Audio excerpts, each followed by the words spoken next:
warahmatullahi wabarakatuh. Oke, jadi gini teman-teman. Kita dari BKSD 2022 Unung Yogyakarta. Nah, jadi teman-teman, di sini kita tuh akan mengadakan podcast dengan narasumber kita yaitu Mbak Isna Arifatun.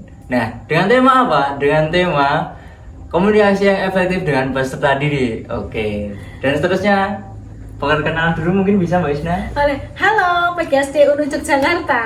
Halo. Terima kasih kesempatannya. Saya Isna Arifatun, asal dari Bantul. Kebetulan saya ini bekerja di SD Negeri 2 Brajan. Mengajar di kelas 3 SD. SD Negeri 2 Brajan itu kemana Mbak? Klaten. Di Klaten. Iya, Klaten maksudnya Jawa Tengah. Wow. Iya, jauh. Lumayan Itu, sih, Mas. Kos ngontrak atau Laju, Mas. Alhamdulillahnya laju. Iya. Jadi pagi itu berangkat dari Bantul. Pagi itu berangkat dari Bantul, terus kemudian sorenya baru pulang ke Bantul. Setiap hari pulangnya seperti itu ya Mas ya Mbak? Lintas provinsi. Lintas provinsi, udah lintas kabupaten, lintas jembatan. Oke. Dan alhamdulillah di Klaten juga apa ya? Sebagai guru kelas 3. Kelas 3. Kelas 3 SD, wali kelas 3 SD. Kemudian di rumah agak nyambi-nyambi sedikit ngajar les CPNS. Oh, ada sendiri juga. Ada sendiri juga. Kemudian kalau di luar lagi juga aktif di NU seperti itu, Mas. Oh, organisasi. Iya, organisasi. Oke. Jadi dari Klaten guru itu dari tahun berapa Mbak? Dari tahun 2020 per SK-nya, Mas. 2020. Iya. Februari 2020. Sampai sekarang 2024 ya. 4 tahun kurang 4 lebih. tahun Mbak. ya. Oke. 4 tahun. Oke, jadi gini aja Mbak. Di sini kan kami ada tugas juga mata kuliah ilmu komunikasi.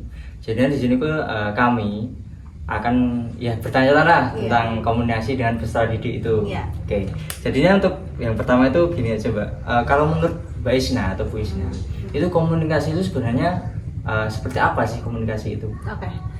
Komunikasi pada dasarnya itu adalah kita kan bertukar pikiran, bertukar wawasan antara kedua belah pihak atau lebih gitu. Untuk mendapatkan sesuatu ilmu baru ataupun diskusi ataupun mempunyai pemahaman yang baru seperti itu. Okay. Jadi untuk katakanlah memperlancar interaksi juga iya, gitu Mbak. Interaksi. Dan kalau kan di peserta didik, guru itu pasti dituntut untuk ya selalu berkomunikasi Mbak. Iya, itu jelas. Nah, jadinya kalau untuk Mbak Isna sendiri, komunikasi yang efektif dengan peserta didik itu seperti apa Mbak? Komunikasi yang efektif dengan peserta didik adalah yang student center, Mas. Student center? Maksudnya dikembalikan ke peserta didik. Gini, kan ada tipe guru yang komunikasinya tuh hanya satu arah aja. Oh iya. Jadi guru itu hanya plottingannya hanya kamu tak suruh ini, kamu tak suruh itu. Jadi siswa itu tidak diberi kesempatan untuk mengolah pikirannya, mengolah pendapatnya, kayak gitu. Jadi itu hanya satu arah kalau? Iya, satu arah. Kalau saya lebih memilih dua arah, karena apa? Yang namanya anak itu juga pasti punya kemauan, punya daya pikir. Nah, kita sebagai guru hanya memfasilitasi agar pikiran-pikiran anak itu tumbuh gitu loh. Jadi kritis. Kayak oh gitu. iya, seperti itu. Ada timbal baliknya biasanya. Dan itu guru itu malah jadi fasilitasnya aja ya? Fasilitas aja. Nanti pengembangnya biar anak-anak, terus guru tinggal menambahkan, menguatkan, dan memberi kesimpulan yang benar seperti itu. Kan ada biasanya kan dalam mata pelajaran tertentu memang ada kayak miskonsepsi kayak gitu. Miskonsepsi? Iya, miskonsepsi itu artinya ada sesuatu pemahaman yang salah. Tapi kan menurut mereka benar kayak gitu. Oh, itu dari kebanyakan guru gitu ya? Iya. Kalau untuk cara mengembangkan berkomunikasi dengan siswa itu, misalnya untuk berdiskusi kan biasanya ada siswa yang enggan ya. Untuk pemantik siswa itu seperti apa sih Mbak? Gini, awalnya saya ketika kan ngajar kelas 3 nih, saya belum tahu bagaimana karakter siswanya. Otomatis sebelum masuk saya biasanya berkomunikasi dengan orang tuanya dulu. Kita mengadakan rapat intern di kelas. Hanya khusus kelas 3 aja ya ini. Nah, di dalam rapat itu saya tanya dulu sama orang tuanya, sama ibunya, Bu, bagaimana si A, bagaimana si B, bagaimana karakter si C. Nah, setelah itu kan saya bisa nih mengkotak-kotakkan gaya belajarnya, bagaimana si A, bagaimana si B, bagaimana si C, kan berbeda. Nah, otomatis dengan itu namanya asesmen awal ya. Itu namanya asesmen diagnosis awal. Nah, untuk mengetahui karakter anak itu bagaimana cara berkomunikasinya lewat studi. Jadi komunikasi orang tua itu penting. Yang kedua pemetaan karakter dan gaya belajar. Kalau misalkan sudah baru nih, saya bisa menyimpulkan, saya bisa melihat-lihat saya dengan cara bagaimana sih untuk berkomunikasi dengan anak.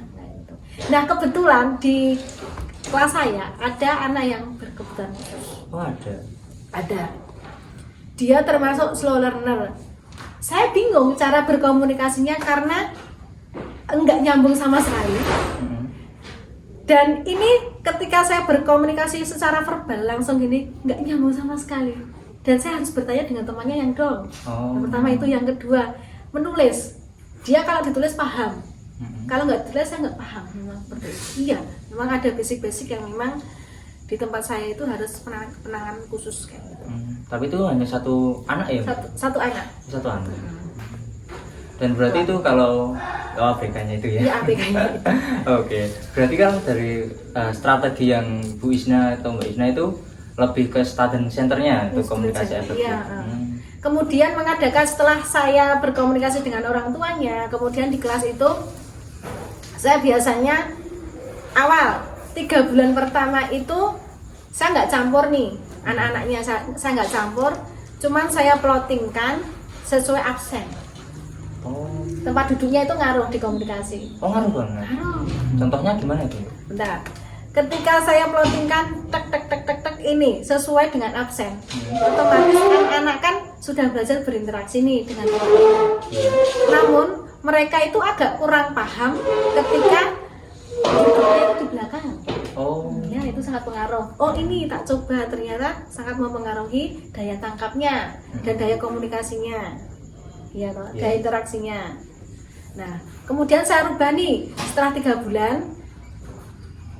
Rolling. Per hari itu pindah. Kemudian terjadilah interaksi yang saling menguntungkan gitu.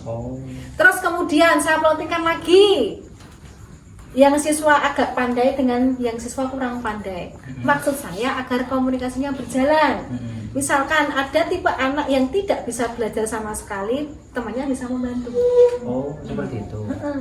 Jadi malah setiap 3 bulan tuh selalu rolling. Enggak, tiap hari sekarang. Oh, Satu hari itu pindah oh, iya? dengan teman yang berbeda. Oh iya. Dan itu malah menguntungkan juga ya? Menguntungkan karena anak-anak bisa lebih efektif berkomunikasi dengan temannya. Gitu. Jadi lebih membaur juga gitu. Membaur kayak gitu. Terus dalam hal saya segi komunikasinya gimana dengan anak-anak? Yang pertama kan dengan orang tuanya tadi. Yang kedua di kelas itu dengan cara pola ini pergantian tempat duduk. Yang ketiga dengan cara, kan anak-anak kelas 3 biasanya kan erat dengan hubungannya dengan permainan. Oh iya. Iya. Saya mengkomunikasikan anak-anak itu dengan cara kadang bermain bersama agar lebih efektif. Contoh pelajaran matematika, perkalian dasar. Iya. Misalnya 2 kali 3, anak-anak kalau disuruh menghafal itu kan susah. Cara saya berkomunikasi dengan anak-anak itu dengan menggunakan bahasa tubuh. Contohnya? Ini 5 jari, Mas juga 5 jari. 5 jari. Yuk, jenengan, misalnya jenengan pilih 3, kamu pilih 3, yuk. 3 kali 2 berapa? 6. Terus? Oh, gimana? Jawab, jenengan jawab. Oh, 4 kali 3 gitu. Oh alah. Ini perkalian dasar. 12. Terus? 6.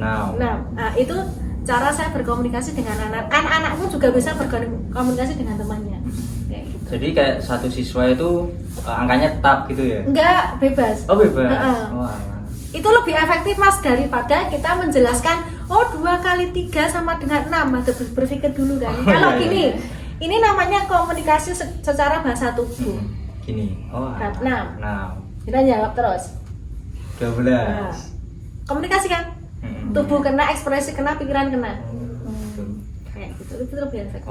Tapi gini Mbak, ya. Kalau sebelum Mbak Isna itu memiliki strategi seperti itu, student center dan lain sebagainya. Nah itu apakah ada kendala sebelumnya Mbak untuk berkomunikasinya itu? Ada. Kalau misalkan saya sendiri yang berkomunikasi, misalkan anak-anak itu nggak dituntut untuk komunikasi balik dengan gurunya. Iya. Anak cenderung diam. Oh iya. Dan mereka cuma iya toh, akhirnya ketika mengerjakan tugas itu salah. Oh. Gitu, ya. Terus caranya gimana Mbak? Kok bisa sekarang tuh lebih bisa membaur kayak gitu? Dengan cara itu polanya, yang pertama itu pola tempat duduknya yang pertama itu. Oh. Yang kedua, anak-anak itu saya ajarkan tetap harus berkomunikasi dengan temannya. Oh selalu itu? Selalu. Baik pelajaran, ini kan contoh pelajaran matematika. Iya. Beda lagi dengan pelajaran IPAS.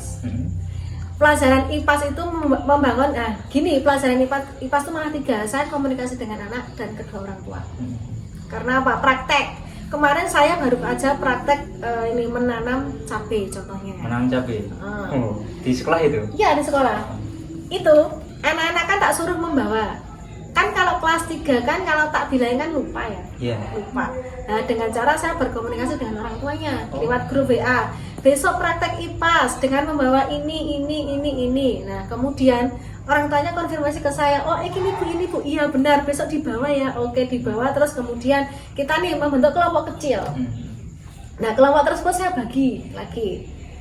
Baginya dengan saya tipe orang yang guru yang gini, saya tidak mau misalnya pinter tok, raiso tok, bukan. Jadi anak yang pandai saya gabungkan anak yang kurang pandai, seperti itu. Jadi saya campur. Nanti kan bisa anak yang pandai itu bisa mengajari anak yang belum bisa kayak gitu. Tapi tetap terjalin komunikasi. Terus itu membagi kelompok kecil berdasarkan kesukaan. Ya, kamu sukanya apa sih? Yang lagi hit-hitnya adalah permainan kartu. Permainan kartu? Kartu sing kotak-kotak kayak lo. Iya. Ini kalau saya ditambah-tambah gitu. Oh iya. Sing ada Naruto atau apa. Laki-laki kan yang suka. Itu tak bagi kelompok. Oh ada juga. Ada tak bagi kelompok, misalkan kelompok kecil ini 2 orang. Misalkan kita membahas tentang perkalian atau penjumlahan lagi. Itu kan ada nomornya. Tak suruh ngitung nih. Misalnya tambahan kamu dapat nomor berapa? 18 ditambah 23. Jadi mereka itu tetap bermain tapi tetap pola pikirnya itu ke matematika. Kayak gitu. Berarti lebih enak juga ya? Dengan permainan. Daripada gambar dolanan, ya udah ini untuk penjumlahan aja. Gitu. Seperti itu. Iya. Terus yang perempuan kira-kira suka apa di tempat saya itu? Perempuan itu sukanya permainan ABCD itu. Oh iya. ABCD 5 dasar. Iya. Nah, anak-anak itu menyebutkan nama hewan. Tapi nama hewannya itu dihitung jumlah hurufnya berapa, jadi ditambahkan. Oh, seperti itu. Itu bisa larinya ke bahasa Indonesia, tapi bisa juga matematika. Tapi saya plottingnya matematika. Oh, matematika. Karena memang sesuai dengan materi yang diajarkan. Dan itu tuh cara yang berkomunikasi seperti itu Mbak Isna temukan sendiri atau ambil saya referensi? Itu gini, yang pertama diklat. Yang kedua itu memang ambil referensi kayak gitu. Terus yang ketiga ATM. Amati, tiru, modifikasi. Jadi malah banyak ilmunya gitu. Kayak gitu. Terus yang kemarin buat rumah-rumahan. Ada denah kan. Di situ masuk pelajaran ke Pancasila. Membuat rumah-rumahan. Lah di dalam LKS itu membuat rumah-rumahan menggunakan stik es krim, kan itu mahal ya. Iya. Bisa menggunakan bahan kita di sekitar kita, misalkan kardus bekas itu juga boleh. Jadi banyak caranya untuk berkomunikasi dengan peserta juri ya Mbak ya.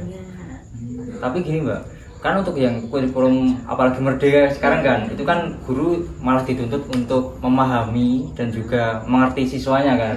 Nah itu kan di sini kalau Mbak Isna sendiri, itu cara untuk mendengarkan yang aktif dan peserta itu gimana Mbak? Mendengarkan aktif di kelas? Iya di kelas. Mendengarkan atau memahami? Lebih ke mendengarkan juga memahami juga. Oke. Ketika saya di dalam kelas ada beberapa siswa yang troublemaker nih katakanlah, ya kan aktif di sini troublemaker maksudnya. Iya benar. Ada yang sisi positif troublemaker, ada yang aktif memang dianya tuh pinter kayak gitu. Nah ketika troublemaker, kalau di kelas saya tak tanyain, kamu hari ini mau belajar enggak? Mau Bu. Oke. Udah siap? Mau. Nanti jalan-jalan enggak? Kayak gitu. Terus tak tanya, nak jalan-jalan Bu guru itu biasanya minta konsekuensi. Minta hukuman kayak gitu kan. Mau hukuman atau reward gitu. Bu, kalau hukuman apa? Yo kamu yang minta, yo kamu yang itu, yang apa? Bilang hukumannya minta apa kayak gitu kan. Jadi kembalikan ke siswa. Kembalikan ke siswa. Kamu mau minta apa hukumannya? Kalau nganu Bu, ngurusi toilet, abot orang. Guru ramu nggak bilang lu ya. Abot Bu, wis mikir deh kan. Bubuti suket, ya, bubuti suket ikhlas, oke. Ketika anak-anak sudah tak tantang seperti itu, endingnya itu mereka tidak melakukan hal-hal yang negatif. Berarti tidak memberatkan dari siswanya ya? Enggak, saya tanya dulu. Nah kemarin, contoh nih, anak yang super aktif dengan segala kerandomannya, kelakuannya itu. Suatu ketika dia tuh di kelas ya, ketika saya terangkan, mohon maaf ya ini ya, berbicara kotor. Oh, ada siswa seperti itu? Ada banyak. Di awal sebelumnya kan cara komunikasinya saya adalah membuat yang namanya keyakinan kelas. Keyakinan kelas itu membuat aturan-aturan dan keyakinan kelas itu gini. Kalian itu menginginkan Bu Isna sebagai guru yang bagaimana. Terus kemudian timbal baliknya Bu Guru itu pengen punya siswa yang bagaimana. Jadi mereka itu Bu Isna itu pengen yang ini. Pokoknya saya itu pengen guru yang ini. Sedangkan Bu Isna pengen punya murid yang ini. Keyakinan kelas itu. Memang dikembalikan seluruhnya kepada siswa juga ya. Jadi misalkan murid saya yang bernama Jidan, saya pengen punya guru kelas 3 yang kreatif. Oke. Tulisan seperti itu. Saya pengen punya guru kelas 3 yang tidak galak. Saya pengen guru kelas 3 yang banyak bermainnya. Oke, kan seperti itu toh. Itu adalah hasil dari diskusi. Kemudian saya juga punya timbal balik ke anak. Bu guru itu kan, kalian kan juga pengen punya figur guru seperti apa. Dan Bu Isna juga punya keinginan punya murid yang seperti apa. Yang satu tidak bicara kotor, kedua yang tidak naik meja, ketiga yang selalu mengerjakan tugas, keempat yang tidak pernah bolos, kelima yang tidak pernah membuang sampah sembarangan. Ini semua dan kita sepakat gitu loh. Akhirnya lahirlah kesepakatan kelas. Dan itu efektif Bu itu. Efektif. Kemudian ini saya bilang ke anak-anak, yang namanya kesepakatan kelas itu berarti ada aturannya. Nah, di aturannya itu memuat konsekuensi dan pelanggaran kayak gitu. Tertulis nih, kalau bukan bahasanya itu bukan siswa harus membuang sampah di tempatnya, bukan. Saya tidak memilah kata-kata yang seperti itu. Misalkan anak-anak tak suruh kamu ingin jadi apa tuh di kelas 3. Saya ingin menjadi siswa yang ramai dan tidak misalnya membuang sampah pada tempatnya kayak gitu. Saya ingin menjadi siswa yang berakhlak baik kayak gitu. Jadi dikembalikan ke anak. Kata-katanya adalah saya itu ke anaknya itu sendiri. Terus ini yang positif ya. Kemudian anak-anak itu saya suruh menulis di keyakinan kelas itu hal-hal yang misalnya dilanggar. Kalau saya melanggar membawa sekolah berarti saya harus agar dia bertanggung jawab dengan yang dia tulis kayak gitu. Misalkan kemarin ada siswa yang namanya Rendra itu menulis salah satunya ketika dia melanggar, saya akan menempati janji saya ketika di kelas itu tidak berbicara kotor. Apabila saya melanggar itu, saya sanggup dihukum selama 1 bulan untuk menyapu kelas. Akhirnya kemarin itu melanggar. Anak itu melanggar. Kemudian bicara kotor itu. Kemudian Mas Rendra, ya sekarang dibaca tulisanmu itu apa? Bu nyapu, oke, bisa tanggung jawab, bisa Bu. 1 bulan ini dia nyapu sekarang. Terus? Iya. Karena dia bertanggung jawab dengan apa yang dia tulis. Bukan saya lah yang nulis, tapi kembalikan ke anak kayak gitu. Itu namanya keyakinan kelas. Dan itu malah maksudnya ke umpan balik juga. Ya, umpan balik dan tanggung jawab. Wah, apa? Kayak gitu. 1 bulan, 51 bulan. Kapok, aku kapok burang. Kesel punya gitu. Kamu ya yang nulis, bukan Bu Isna loh. Ini dan tulisan anak itu saya pampang di belakang. Oh, di belakang kelas itu? Enggak, yang oke banget itu loh. Oh iya. Itu saya tulis. Jadi malah bisa dipantau terus ya. Iya. Kesalahanmu apa? Coba dicek. Oh iya Bu, aku nyapu. Oke. Kalau menangani kan ada siswa yang dikatakan ya sedikit nakal ya Bu. Untuk menerima konsekuensinya tuh Ibu mengkomunikasikannya itu seperti apa sih? Apakah diinterogasi dari hati ke hati ataukah dibicarakan dengan sikap yang tegas namun tetap lembut gitu? Oke. Ada dua kasus nih. Yang anak nakal ini tergantung kasusnya seperti apa. Misalkan anak tersebut memiliki kasus yang agak berat. Biasanya saya berkomunikasi dengan orang tuanya dulu. Contoh yang kemarin, anak-anak itu berempat itu memang sangat nakal banget, istimewa lah nakalnya gitu. Suatu ketika mereka itu ini Bu Buti ini tegel di kelas. rusak kan separuh sininya kan ada tegelnya punya saya itu. Dititili 10 bocah. Nah, berarti itu langsung di orang tuanya. Terus saya bilang sih ke orang tuanya, Bu mohon maaf anaknya keempat ini melakukan ini, dan saya terangkan langsung dijabri secara WA. Nanti kalau di grup nanti menjatuhkan Oke. Terus saya boleh minta ikhlasnya ndak, misalkan anak-anak mengganti kayak gitu. Oh gitu nggak apa-apa karena sudah merusak. Nah saya panggillah keempat Siswa itu ya. Di ruang BK. Kalau misalkan kasus seperti itu kan sudah ke merusak layanan sekolah ya. Iya. Agak berat itu menurut saya. Tak panggil ke BK. Le, kamu tadi kenapa? Kamu tadi dolanan puzzle. Saya itu menganalogikan tegel itu sebagai puzzle. Puzzle kan. Puzzle tegel loh. Iya Bu, kok kapate.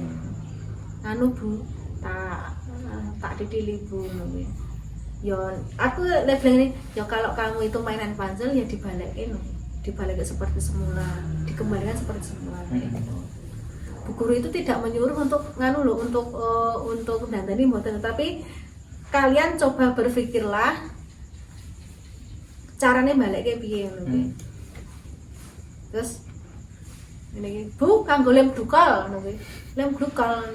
Sekarang kamu mencoba berpikir lagi. Nek kamu memakai lem glukol bisa nggak itu nempel tegelnya? Enggak Bu. Lah kalau ketika kamu nitili tadi isinya ada apa? Oh kanu Bu, semen. Ya berarti ada itu ke semen wae. Ya monggo, itu bukan yang bicara bukan Bu Isna loh kalian. Terus akhirnya anak berempat itu berembuk beli semen. Terus akhirnya dipasang tegel sama mereka. Itu pakai uangnya sendiri juga. Terus orang tua loh. Orang tua kan udah tahu toh tadi dari nyapu nggak apa-apa kalau misalkan mau diganti dengan apa monggo. Akhirnya atas persetujuan orang tua membeli semen. Oh, alah. Terus saya bilang bayar tukangnya larang kamu kan sudah melepas, otomatis kan kamu harus mengembalikan seperti semula. Saya ingin jajalo isoran, ya Bu tak pasane. Setelah pulang sekolah jam 2:30 itu sampai jam 2 mereka tuh pasang jadi tukang.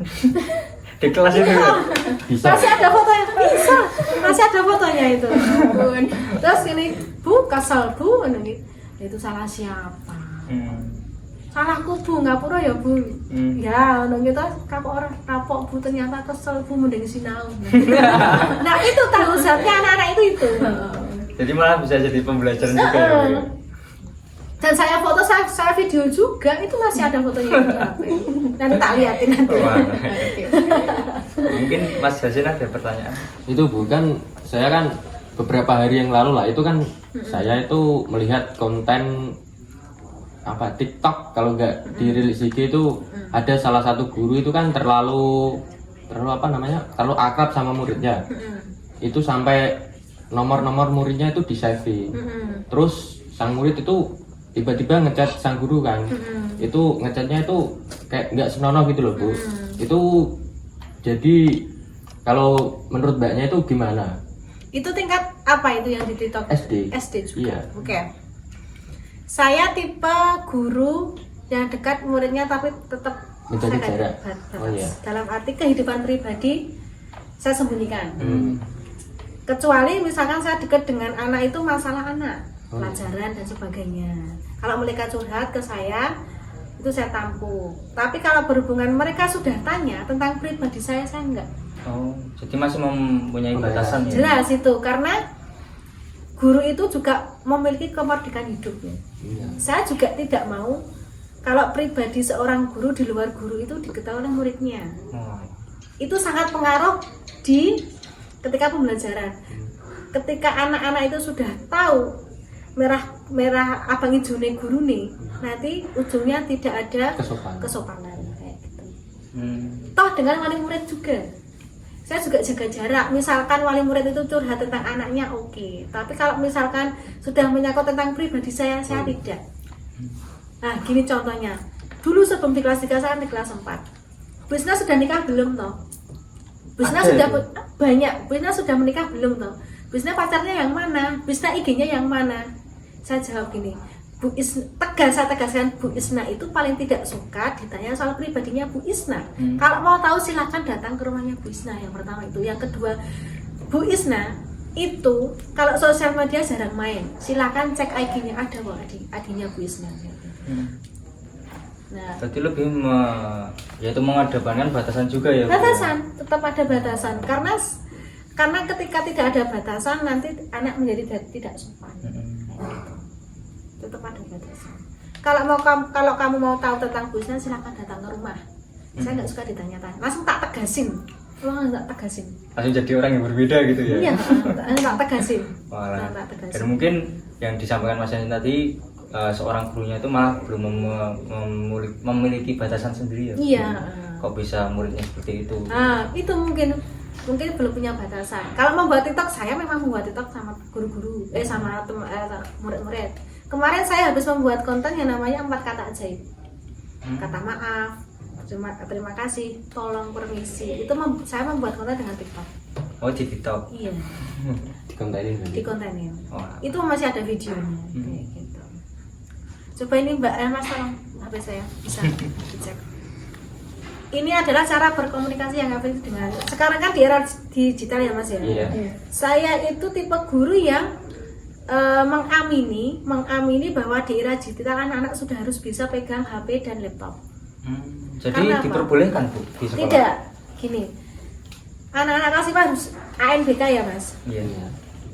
ANBK yang ini, misalnya 4 kata ajaib ini itu dengan bermain peran. Nah gini. Nah gitu. Permainan ya Bu ya? Kita kayak gini.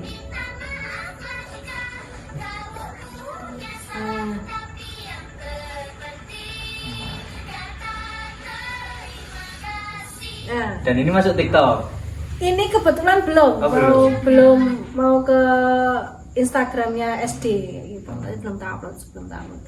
Ini saya tipe guru yang mengamini adanya digital untuk anak SD. Karena memang enaknya seperti ini ya. Tapi dengan batasan-batasan tertentu. Dulu di kelas 4 saya itu sudah mengajarkan Canva kepada anak-anak. Kelas 4? Iya. Canva itu ya? Canva. Anak itu di kelas 4 SD outputnya itu sudah bisa membuat banner dengan Canva. Sudah bisa membuat apa itu? Poster ya, lewat Canva. Dan itu ada pembelajarannya sendiri? Ada komputer. Komputer, maksudnya komputer. Tapi itu pakai komputer sekolah. Ya. Kebetulan alhamdulillahnya itu di sekolah saya itu difasilitasi oleh Chromebook dari pemerintah Klaten, ada sekitar 40-an Chromebook kayak gitu. Outputnya sudah bisa membuat Canva. Ya. Oke, jadi kalau di Bu Isna sendiri untuk pembelajaran kepada siswa itu dengan komunikasi yang efektif, Iya. itu malah dikembalikan dengan study center tadi. Iya, study center. Wah, seperti itu. Terus ini dengan pembagian kelompok-kelompok kecil juga. Oh ya, dan juga strateginya pun ada banyak macamnya Ada ya Bu banyak ya. macam. Kayak permainan tangan Permainan tadi tangan. dengan kartu juga Kartu, gitu kan. terus Kemudian ada diskusi kelompok kecil, ada penugasan, misalkan saya ada poster. Saya menerangkan dengan poster, ini gambarnya apa, ini maksudnya apa. Nah, anak-anak itu diberikan kesepakatan untuk berdiskusi. Terus setelah berdiskusi kan anak-anak kan dapat menyimpulkan. Nanti ada yang maju presentasi kayak gitu. Oh, ada. Ya, maju presentasi itu satu kelompok satu. Nah, dimasukkan agar mereka itu melatih mental dan komunikasinya dengan teman-temannya. Oh, bisa lancar juga gitu Ya. kan. Wah, seperti itu. Mungkin dari Mbak Ayu dan Mas Isin ada pertanyaan Terus lagi? ada lagi, untuk menambah komunikasi yang efektif itu biasanya satu-satu majunya. Semua harus misalkan kalau dalam bahasa Indonesia atau bahasa Jawa. Ini kan ada menceritakan pengalaman. Iya. Nah, anak-anak itu saya minta untuk membuat deskripsi atau cerita tentang pengalamannya, apapun itu pengalaman apapun, kemudian diceritakan di depan satu-satu. Oh, itu Menurut di aksi. pembelajaran apa, Bu? Bahasa Indonesia. Bahasa Indonesia? Terus bahasa Jawa juga iya. Wah. Dengan nyanyian juga bisa. Jadi lebih memang keaktif juga ya. Bu, ya. Ada pertanyaan? Untuk di era sekarang kan lagi musimnya Gen Z dan Gen apa ya Bu? Nah apalagi kan di konten-konten juga banyak yang apa sih menyerap kan, anak-anak tuh menyerap daya tangkapnya itu biasanya ke hal yang negatif. Bagaimana sih Ibu mengontrol atau mengedukasi bahwa hal-hal tersebut tuh kurang baik gitu? Ya, yang pertama komunikasi dengan orang tua jelas ya. Pasti itu ya. Bu. Pasti. Pertama saya tanya dulu, Bu, Pak, anaknya itu main HP enggak? Yang dibuka apa? Kayak gitu kan. Sama yang dibuka apa? Berapa jam anaknya itu main HP? Tolong dicek kayak gitu. Nah, sangat pengaruh. Itu yang pertama itu. Nah, ketika orang tuanya itu menjawab, "Iya, Ibu main HP." Terus kadang dibuka ini, tutup aksesnya. Saya bilang langsung, "Bu, silakan ditutup aksesnya itu." Misalkan TikTok. Otomatis orang tuanya harus merelakan untuk uninstall TikTok kayak gitu. Kalau yang YouTube yang dibuka apa kayak gitu. Anak-anak itu macam-macam. Pertama komunikasi dengan orang tua. Yang kedua dilarang membawa HP di sekolah. Kalau laptop itu dari sekolah ya. Tapi kalau Chromebook itu kan hanya sebatas yang dibuka itu mungkin YouTube, Canva ya. Itu. Nah, kita memberi batasan. Boleh kalau saya itu memegang laptop atau memegang komputer di sekolah dengan catatan yang dibuka itu sesuai dengan materi. Gitu. Kalau HP memang tidak boleh, dilarang itu HP. Yang ketiga dengan permainan. Gini, polanya istirahat pertama itu anak-anak harus keluar, nggak boleh di dalam. Kamu mau apa silakan di luar kelas, karena itu hak kalian di luar kelas. Bal-balan, arah jogetan, arah apa terserah. Intinya anak-anak itu dilarang masuk kelas. Itu untuk mengatasi kesenjangan generasi yang sekarang kayak gitu. Terus yang kedua, mengatasinya dengan cara permainan tapi lintas kelas. Itu sangat efektif sekali. Kan ini anak-anak zaman sekarang itu apalagi kelas atas itu geng-gengan. Aku lek ra karo kayak aku lek ra karo kayak iya benar. Pasti ya, Bu ya. Nah, itu dengan cara permainan itu, misalkan olahraga, sekali-kali kita nih olahraga bareng, kelas bawah 1 2 3. Kelas atas 4 5 6. Nanti permainan misalkan boy-boynan. Nah, kelompoknya itu campur gitu. Dicampur kelompoknya itu dicampur. Itu lebih efektif untuk membangun rasa sosial dan komunikasi. Gitu Mbak Ayu. Oke, ada lagi? Sudah? Oke, jadi gini teman-teman, yang kita dapat dari Mbak Isna tadi, dia ternyata wali kelas 3 di SD Negeri 2 Brajan ya Mbak ya? Di Klaten tempatnya teman-teman, dan juga ngelaju. Jadinya dari pagi langsung pergi Klaten dan juga pulang ke rumah Bantul ya Mbak Isna. Oke, dan yang kita dapatkan dari Mbak Isna ini, ternyata untuk cara dia Mbak Isna sendiri itu untuk komunikasi yang efektif dengan peserta didik itu malah lebih mengedepankan tentang student center. Kita kembalikan ke siswa juga, dan juga peran orang tua penting juga ya Mbak. Penting, itu sangat penting. Kalau SD orang tua itu sangat penting, apalagi kelas bawah ya Mas. Kelas bawah kalau misalkan tidak dijadwalkan ternyata nggak jadwal. Wah, seperti itu. Iya. Wah, seperti itu ya teman-teman. Dan juga tadi ada agar tidak bosan juga, komunikasi yang efektif itu Mbak Isna lebih mengedepankan sebagai permainan untuk materi juga. Oke, mungkin seperti itu aja. Mungkin bisa ditambah lagi mas, ketika itu kan secara secara pembelajaran ya, Iya. secara skills nih, secara skills untuk yang komunikasi lebih efektif lagi, kita namanya ada yang Babemase. Babemase itu adalah program bawa bekal makanan sehat ke sekolah. Setiap pagi. Iya, kita makan bareng nih, dikumpul ke. Ayo kamu bawa apa? Kamu misalkan tukeran lauk sama temennya, kayak gitu bareng-bareng. Jadi kita itu membangun kelas yang efektif komunikasi sosial dan interpersonal, antar personal itu. Jadi kayak merekatkan kayak gitu. Kan lebih efektifnya di dalam makan bersama itu kan terjadi komunikasi ringan kan. Itu kan untuk mendekatkan murid dan guru sebenarnya. Tapi dengan tetap lagi ada batasan-batasan. Jadi tetap lebih membangun juga. Iya, Tapi ingat teman-teman, harus ada batasan. Iya, gitu batasan. Kan. Secara pribadi ya udah kita batasi. Ya, gitu. kalau murid sudah akrab dengan gurunya, otomatis murid itu akan lebih mudah menerima pelajaran. Oh, kalau udah akrab gitu. Ya, cara saya mengakrabkan dengan murid adalah yang satu dengan permainan, Iya. yang kedua dengan acara Babemase itu tadi. Babemase. Dengan makan bersama dan sebagainya. Kemudian pendekatan dengan orang tua Iya. itu penting ketiga. Yang keempat adalah bersosialisasi dengan teman atau lintas Kelas. Kayak gitu. 4 poin itu yang terpenting Yang untuk terpenting. Dan itu memang lancar juga ya. Mbak? lancar. Oke, udah teman-teman? Sudah.